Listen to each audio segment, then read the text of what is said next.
I want you to close your eyes for a second. Yeah, just really put yourself in this scenario. Right. Put yourself in a very specific, just incredibly uncomfortable situation. Okay, I'm picturing it. So picture yourself standing at the very edge of a jagged, wind-whipped cliff. Oh, wow. Yeah, and you are hundreds of miles deep in the Australian wilderness. Your hands are covered in chalk. Right. Your muscles are just completely burning. And you are completely, terrifyingly alone out there. Which is terrifying on its own, honestly. It really is. But here's the thing. You didn't come out to this harsh, unforgiving place for, like, a vacation. No. You came out here to outrun a ghost from your past. You're carrying this psychological pain that is so heavy, so suffocating. Like a physical weight. Exactly. So heavy that you would rather risk your physical life hanging on a sheer rock face than sit still in a quiet room with your own thoughts. That's such a visceral image. You think this massive, empty isolation is your salvation. Right. You think you're safe because there's nothing out there. But then, over the howling wind, you hear it. The deliberate snap of a twig. Just chills. Yeah. And the realization hits your central nervous system like a freight train, You aren't alone at all. A very real, very human monster has actually been tracking you this whole time. Exactly. So you came out to the middle of nowhere to fight your memories, but now you have to fight for your actual survival. It's just wild. And that visceral collision between internal trauma and external terror is exactly the engine driving the film we are unpacking in today's deep dive. Yes. We are looking at the upcoming Netflix survival thriller called Apex, which drops on April 24th, 2026. And the creative team behind this is just, they're heavy hitters. Oh, absolutely. It's directed by Baltasar Kormákur. Right. And if you know his work on films like Everest or Adrift, he doesn't just film extreme environments. No, he really treats nature as this hostile, active combatant. It's not just a pretty backdrop. Exactly. It's basically a predator itself. And he's working with a phenomenal cast here. You've got Charlize Theron, Taron Egerton, and Eric Bana. It's a powerhouse lineup.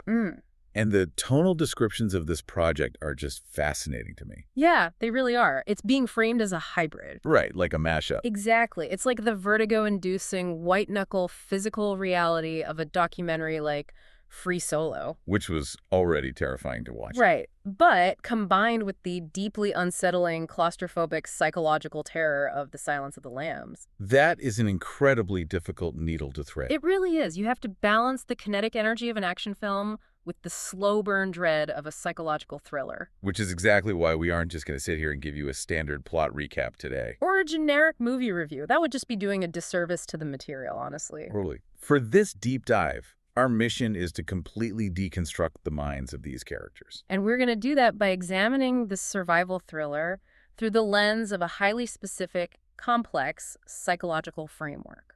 Right. A framework called Internal Family Systems, or IFS. Yes. We really want to understand the exact mechanisms of how extreme trauma, extreme sports, and extreme survival all intersect in this story. Because applying IFS to a narrative like this completely changes the geometry of what you are watching. It strips away all the standard, good guy versus bad guy action tropes. Yeah, and it turns the thriller into a mirror of the human mind under catastrophic pressure. Exactly. You basically stop watching a fate sequence and you start watching a nervous system collapse. That's a great way to put it.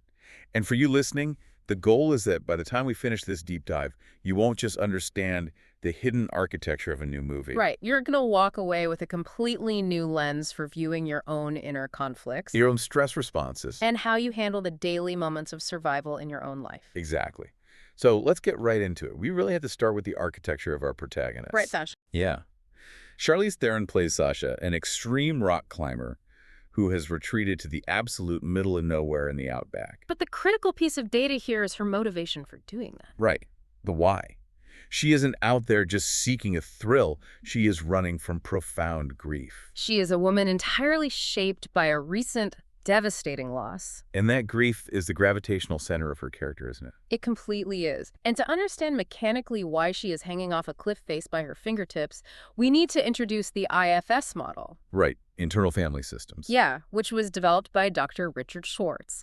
And its core premise is actually a radical departure from traditional singular mind psychology. Okay, break that down for us. What does that mean? Well, IFS posits that the human mind is not a monolith. Like it's not just one solid block. Exactly. We aren't just one uniform personality. Instead, our mind is a complex interacting system made up of multiple sub-personalities. Or what the model calls parts. Right, parts. And at the center of the system, ideally orchestrating it all, is a core self. So if I'm understanding this correctly, it's not just that we have different moods, Right. Yeah. It's deeper than that. IFS is suggesting we literally have different, distinct neural networks acting like semi-autonomous entities under one roof. That's actually a really great way to put it. Neurologically speaking, these parts often correlate to different survival strategies that are embedded in our neurobiology. Wow. Okay, but let's start with the core, the self. Right. In IFS, the self isn't a reaction to anything. It's your baseline, your unbroken essence. So it's who you are when you're not stressed or triggered. Exactly. When you are operating from the self, you exhibit qualities like calm, clarity, curiosity, and confidence. You're balanced. So for Sasha, herself is what allows her to find that elusive flow state on the rock face. Yes, precisely. When she is making those split-second, highly tactical survival decisions. Like finding the exact right handhold. Right, or regulating her heart rate, or staying entirely present in the physical moment. That is herself successfully maintaining order amidst chaos. Exactly. But the self isn't alone in the system. No, it's definitely not. The IFS literature we pulled highlights a specific category of parts called exiles. Yes. And this seems to be exactly where Sasha's profound grief lives. Okay, so what exactly is an exile? Exiles are essentially the foundational wounds of the system. They are the parts of us that carry our deepest pain, our terror, our shame. The stuff we really don't want to look at. Exactly. They're often formed in childhood, but they can also be forged through severe adult trauma, and they have been banished. Banished by the rest of the mind. Right. These emotions are so computationally overwhelming to the brain, so disruptive to our ability to function, that the rest of the internal system essentially locks them in the basement. Wow. So the system determines that if this exile is allowed to surface, the person just won't be able to survive daily life. That's exactly it. The system thinks it's protecting you by locking the exile away. You know, I think about it like having a massive, catastrophic, structural crack in the foundation of your house. Oh, that's a really good analogy. Right. You know it's down there in the dark. You know it is slowly compromising the integrity of the whole building. But fixing it would be a nightmare. Exactly. Excavating the foundation and fixing it would require tearing the entire house apart, stopping your whole life. So instead, you just reinforce the floorboards above it. Yes. You throw a heavy rug over the access door, and you deliberately just never look down. You just step around the weak spots every single day. That is a perfect description of how exiles operate. So the Sasha's profound grief is her exile. And moving to the most isolated, hostile environment on Earth is essentially her way of, abandoning the house entirely. Yeah, so nobody, not a friend, not a therapist, can accidentally open that basement door. It is extreme environmental control. It really is. She isolates herself physically to enforce her psychological isolation. Because if she is alone in a barren wilderness, there are no unpredictable human variables to trigger her grief. Right. No one to ask how she's doing, no one to remind her of her loss. She has basically removed all external triggers so she can maintain the lock on the exile. Exactly. But the fatal flaw in that strategy is that the environment refuses to remain sterile. Right, which initiates the entire collision of the film. Yes, she's out there, she thinks her internal system is completely secure. And suddenly she realizes she's being hunted by Taron Egerton's character. This brutal serial killer just shatters her physical isolation. But more importantly, it forces those exiles. Yeah. That deep, raw grief she has been meticulously hiding from right to the surface. It creates a catastrophic system overload. Right, because she went to the wilderness specifically to avoid fighting a war with her grief. And now she is thrust into a two-front war. On the external front, she is facing the complete physical collapse of her safety. But internally, the psychological walls are coming down. The sheer terror of being hunted triggers the latent trauma of her past loss. So her brain is getting hit from both sides. Right, because the nervous system doesn't always cleanly differentiate between different types of mortal terror. Wow, so terror is just terror to the brain. Exactly. So the exiles are suddenly screaming, banging on the basement door, flooding her system with the exact pain she came out there to avoid. That's a nightmare. But we have to look at how she was managing that structural crack before the killer even arrived. Because she wasn't just sitting in a tent meditating. No, she was scaling sheer cliffs. And this is where the psychology gets incredibly counterintuitive to me. Oh, it really does. The act of extreme, life-threatening climbing is actually her primary psychological defense mechanism. Right. And this introduces two critical types of protector parts in the IFS model: managers and firefighters. Okay, so we had exiles, and now we have protectors. Yes.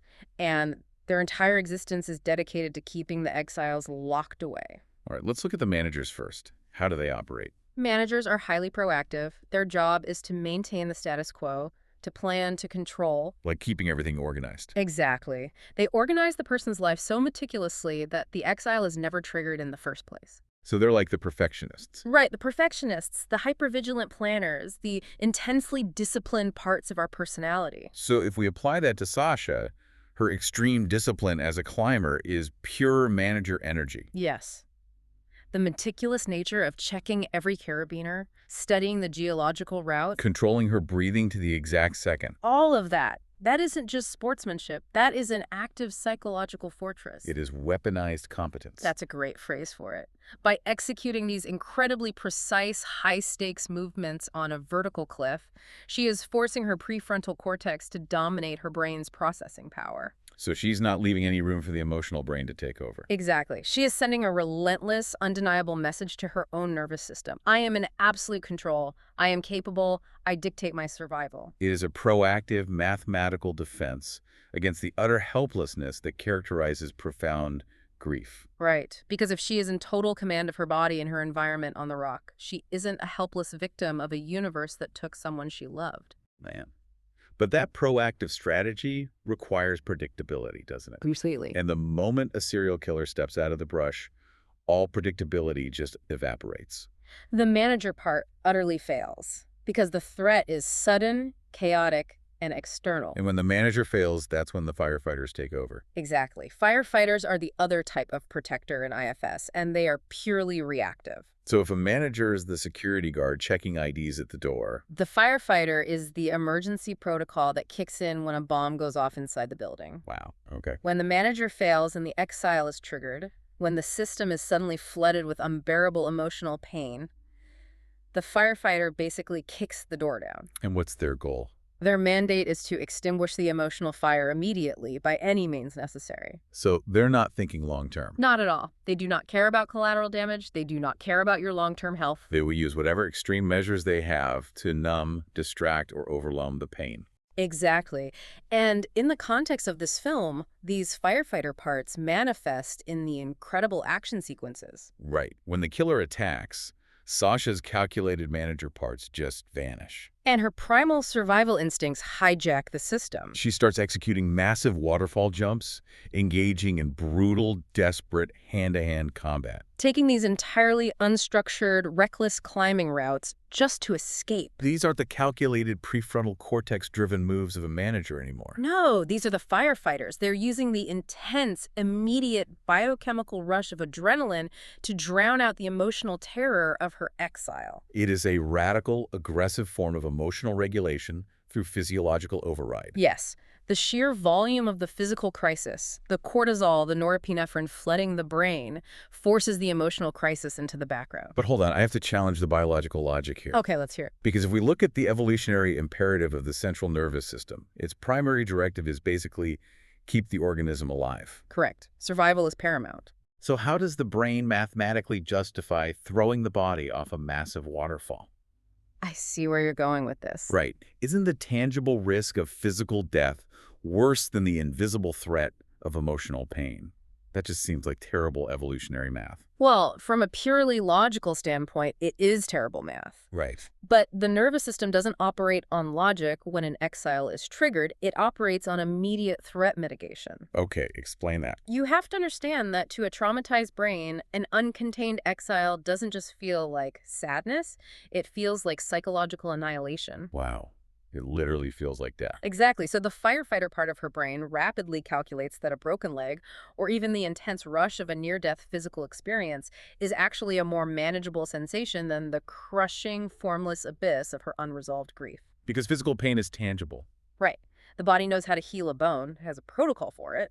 But the body has no biological protocol for a shattered soul. Beautifully said. So the adrenaline literally acts as an anesthetic.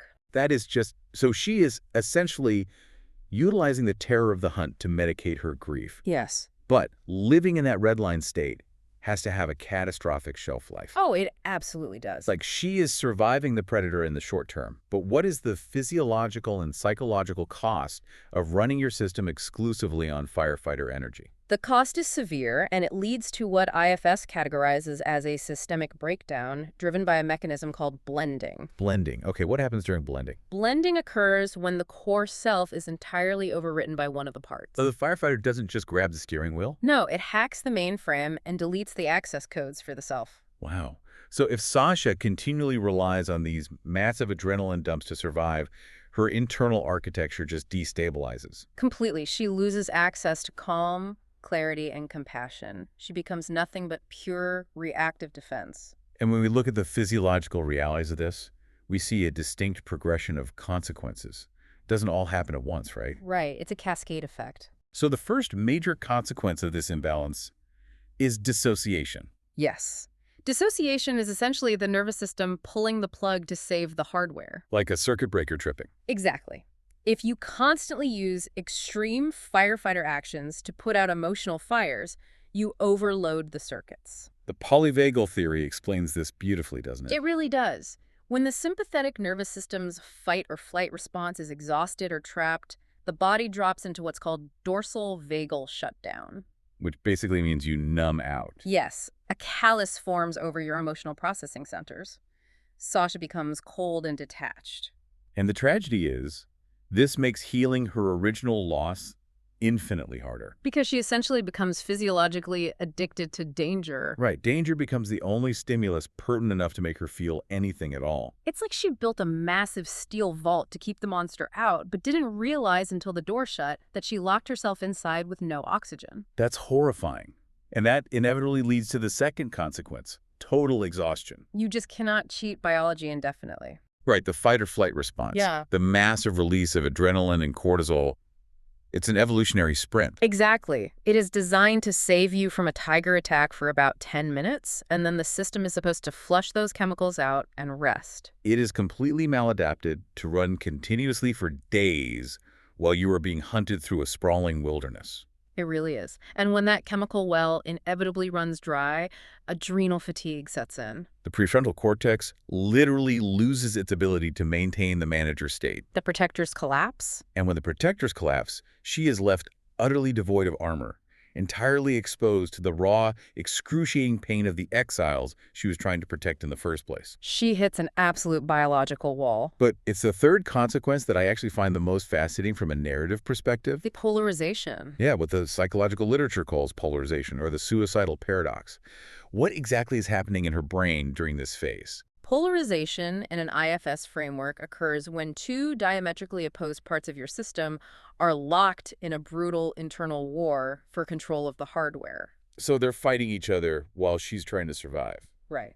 In Sasha's case, we see a terrifying tug of war.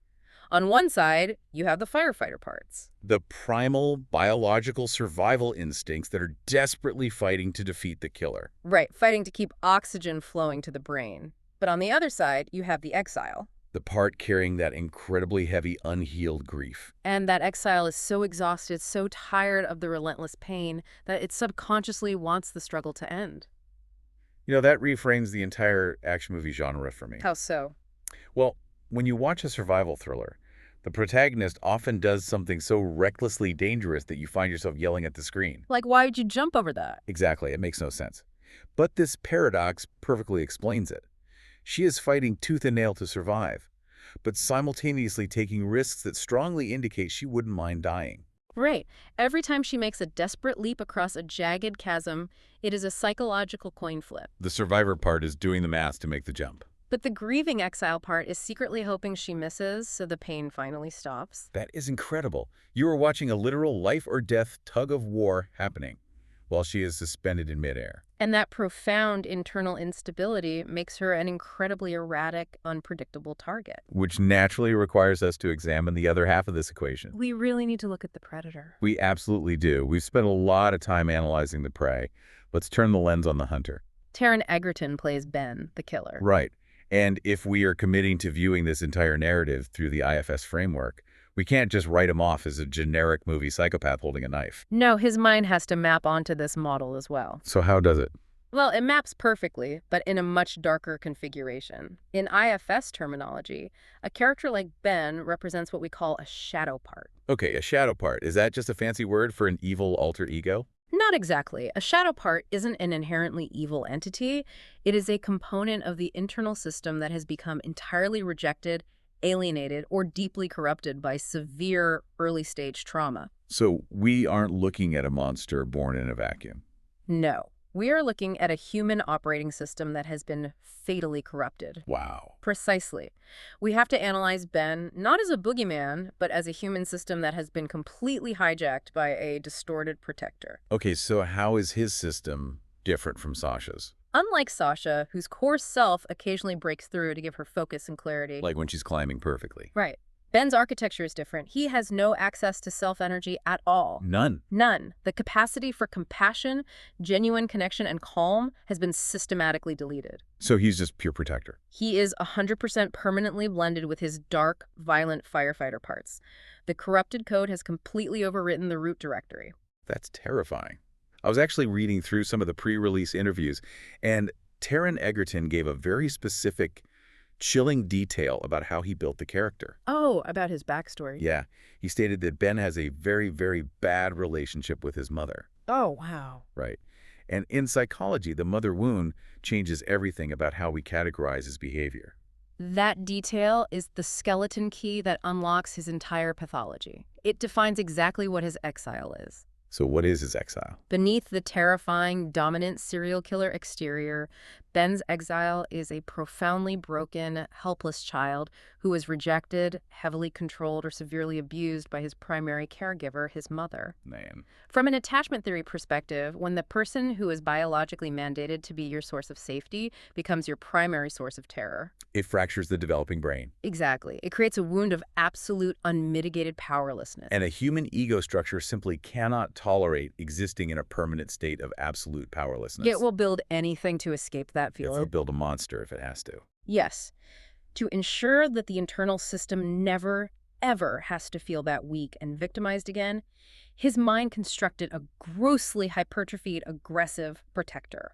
So the serial killer persona is essentially a massive, violent overcompensation mechanism. It really is. And look at his methodology. He doesn't just hunt random hikers. Right. He specifically targets strong, capable, highly independent women. Women exactly like Sasha. So this is not a coincidence. Not at all. This is his twisted, cyclical way of repeatedly reclaiming dominance over the feminine archetype that originally destroyed him. By physically and psychologically breaking a strong woman, he temporarily silences his own exile. Exactly. He is retroactively trying to win a war he already lost as a child. It is a horrifying feedback loop. He has to continuously inflict pain to keep his own inner child from screaming. Which makes the collision between Ben and Sasha so structurally compelling. It moves us into what psychologists might call a mirror effect. Right, when you put these two characters in this isolated pressure cooker, it ceases to be a simple cat-and-mouse game.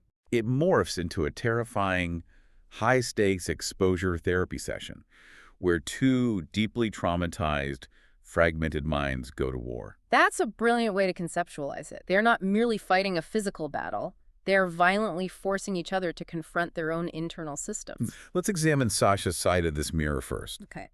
Ben forces Sasha to look directly at her own shadow parts. He does. Because to survive a predator who operates with absolute aggression and zero moral constraint, she cannot simply remain in her disciplined, rule-following manager state. And she certainly cannot succumb to her exile and play the terrified victim. Right. So to survive the monster, she has to authorize her own internal monster to take the wheel. She has to dig down and awaken a suppressed primal aggression that she probably spends most of her life trying to keep chained up. Exactly. Every human system contains aggression. In a healthy system, it is highly regulated by our managers, used only for appropriate assertion. But in this extreme scenario, her survival depends on tapping into a well of raw, unrefined violence. She has to match his ruthlessness, frequency for frequency. But that creates a deeply dangerous cycle of escalation, doesn't it? It really does. Because they are polarized against each other, every brutal act Ben commits forces Sasha's protectors to adapt and become more extreme. Right. If he introduces a weapon, she has to become proficient with a counter-weapon. If he sets a psychological trap, she has to start thinking like a predator to anticipate it. The longer the hunt continues, the colder and more ruthless she is forced to become. They are actively feeding off each other's darkness. But systems built entirely on corrupted defense mechanisms have critical vulnerability. There is a breaking point to this cycle. Yes, a moment of profound psychological recognition that shifts the entire dynamic. The pre-release material we have highlights a pivotal turning point in the narrative where Ben corners Sasha and says, "I knew about you." I knew about you. That line carries so much weight. How does that operate within the IFS framework? It indicates that he senses their shared brokenness. Predators are finely tuned instruments when it comes to detecting vulnerability. It's how they select prey. So even though Sasha is physically formidable, his corrupted protector can sense her exile. Yes. He recognizes the hypervigilance, the grief, the trauma radiating from her. He sees a fellow fractured system. But ironically, this moment of recognition is also the exact moment his power dynamic begins to unravel. The predator's mask begins to crack. Wait, why does recognizing her trauma weaken him? Shouldn't that make him feel more powerful? You have to look at how his corrupted protector is fueled.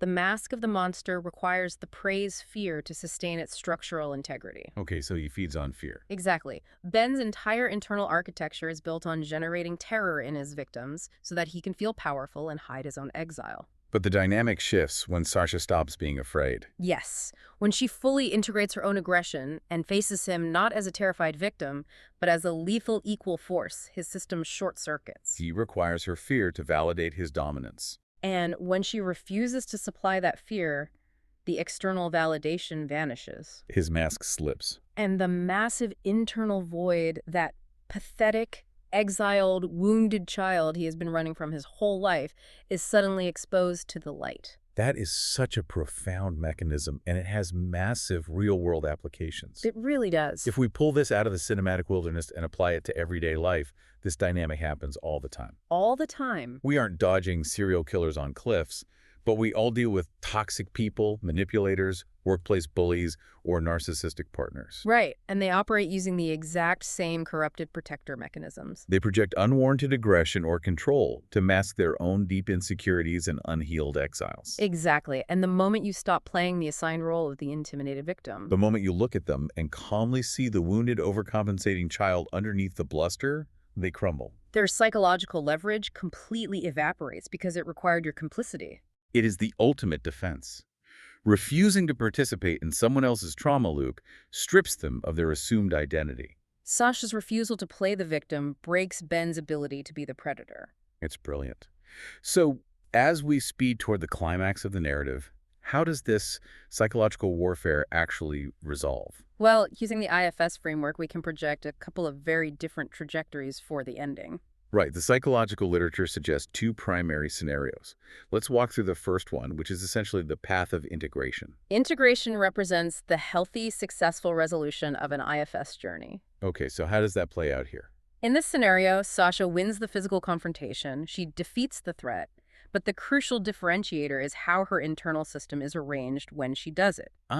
So it's not just about winning the fight. Exactly. She executes her survival operating from the self. She is highly calculated, deeply present, and physically effective. But she's acting out of a biological necessity to survive, not out of a blinding, all-consuming hatred or a total firefighter hijack. Right. She doesn't let the aggression completely overwrite her humanity. And arguably the most vital part of integration occurs in the aftermath, doesn't it? Yes.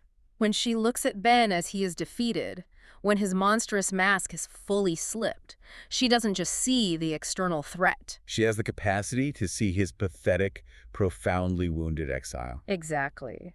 She can actually feel a flicker of genuine human compassion for the broken child that was forced to become a killer, even as she decisively eliminates the danger he poses.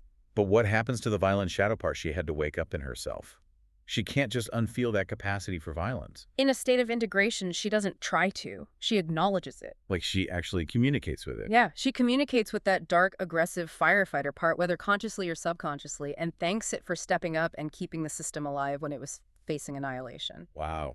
But then, from the authority of the core self, she asks that part to stand down. She doesn't let it become her permanent operating system. So because she achieves this integration, she returns to civilization equipped to finally unburden her exile. Yes.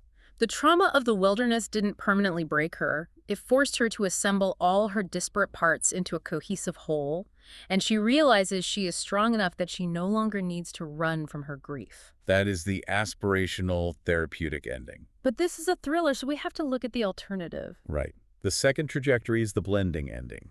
This is the dark, nihilistic conclusion we see in incredibly bleak, atmospheric films like The Revenant or Sicario. The blending ending is a story of internal collapse. So the physical outcome remains the same. Sasha survives, and Ben is defeated. But psychologically, it is a total loss. How so? In order to win the physical war, she has to allow her internal system to become infinitely more savage, more cold, and more brutal than Ben ever was. Her violent firefighter part doesn't just take the wheel, it permanently locks the doors and cuts the brakes. Exactly. The blending becomes permanent.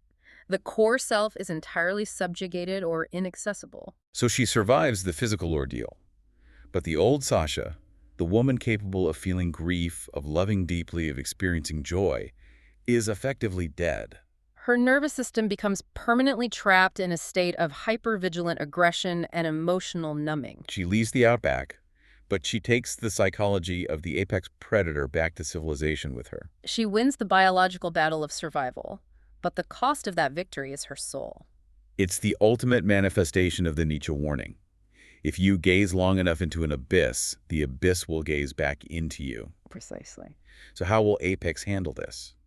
Knowing Baltasar Kormákur's directorial history, he rarely gives the audience a perfectly clean resolution. He really doesn't. The most likely outcome is a messy, deeply human hybrid of both scenarios. Right. Sasha lives, and she manages to retain her core humanity, but she did not return whole. She carries a permanent psychological scar, a fundamental rewiring of her nervous system. She is forced to return to the normal world carrying the heavy knowledge of what she is capable of. Forced to learn how to coexist daily with the intense, animalistic firefighter part she had to awaken in the dirt. It isn't a clean victory, but it is deeply authentic to the reality of severe trauma. It is the most clinically accurate outcome. You cannot endure an event that extreme and simply pack the monster back into a neat little box as if nothing happened. No, true healing isn't about erasing the dark parts of yourself. It's about expanding your internal architecture to make room for the undeniable fact that you possess the capacity for terrifying things when pushed to the absolute limit. You have to integrate the monster, not ignore it. Exactly. Well, we have covered an immense amount of psychological ground today. We really have. Let's pull all these threads together. We started by looking at an upcoming action thriller about a rock climber and a serial killer. But by applying the internal family systems framework, we've revealed how Apex uses the visceral, blood and dirt reality of physical survival as an intricate metaphor for the terrifying internal process of confronting our own unresolved trauma. It demonstrates that the line separating the predator from the prey is often razor thin.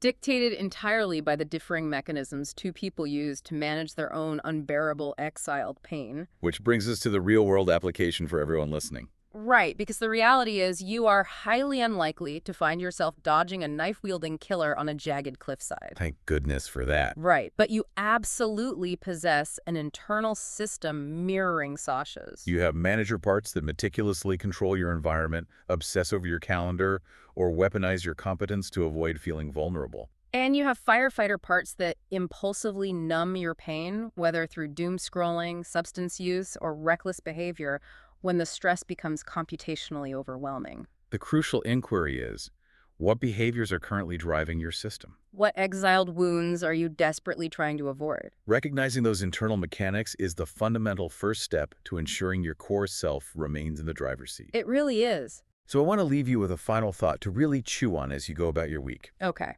When you inevitably face down and defeat the monsters in your own life, whether that is a deeply toxic boss, a destructive behavioral pattern you finally break, or a painful memory that has been quietly hunting you for decades, Pay very close attention to what remains standing when the dust finally settles. Exactly.